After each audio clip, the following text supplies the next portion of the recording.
হ্যাঁ মশাই, সেই সব মেয়েদের কথা আপনি ভাবতেও পারবেন না। বৃন্দাকে প্রথম দেখি পার্ক স্ট্রিটের এক রেস্তোরাঁয়, সঙ্গে ভালো মানুষ গোছের একটি প্রেমিক ছেলে। ঠিক দুবার সে তাকিয়েছিল আমার দিকে। ঈশ্বরকে ধন্যবাদ, যেদিক থেকে আমার মুখশ্রী সবচেয়ে ভালো দেখায় সেই দিকটাই ফেরানো ছিল তার দিকে। হ্যাঁ মশাই, বাড়ির থেকে আমায় সবচেয়ে সুন্দর দেখায়। আমি তারপর সোজা উঠে গেলাম তাদের টেবিলের দিকে। বৃন্দার দিকে চোখ রেখেই আমি ছেলেটির দিকে হাত বাড়ালাম। দেশলাইটা? বিরক্তির সঙ্গে বোধহয় ছেলেটি দেশলাই এগিয়ে দিলে। অপ্রয়োজনে সিগারেট ধরাতে ধরাতে আমি বৃন্দার দিকে চেয়ে একটু হেসেছিলাম। সেই হাসি আমি শিখি কলকাতার সবচেয়ে সেরা বদমাশদের কাছ থেকে। অনেকবার ও রেস্তোরাঁ ঘুরে আমাকে তা শিখতে হয়েছিল। তার পরদিন বৃন্দা এসেছিল সেই রেস্তোরাঁয় একা। কি করে সে তার প্রেমিক সঙ্গীটিকে কাটিয়ে এসেছিল তা আমিও জানি না। হ্যাঁ মশাই, তারপর বৃন্দাকে অনেক দূর নিয়ে যেতে পেরেছিল।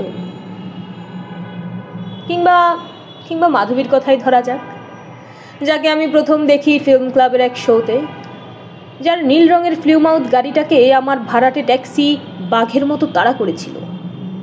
তারপর মাধবীও একদিন বলেছিল, দিন দিন তুমি কি হয়ে যাচ্ছ শ্যাম, ইতরের মতো তাকাতে শিখেছ তুমি।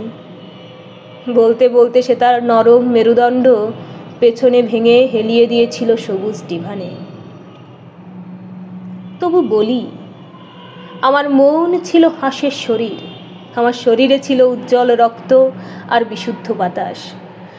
কখনো কোনো মেয়ের কাছে হাঁটু গেড়ে প্রার্থনা করিনি, বলিনি দয়া করে আমায় ভালোবাসো।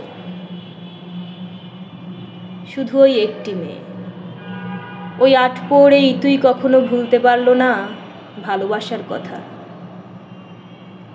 আমার ভয় সে আটপৌড়ে মেয়েদেরই, যারা 4 দিন কথা বলার পর 5 দিনের দিন মিনমিন করে বলে, বাবা বলছিল ছেলেটাকে একদিন নিয়ে আসিস তো খুকি, দেখব।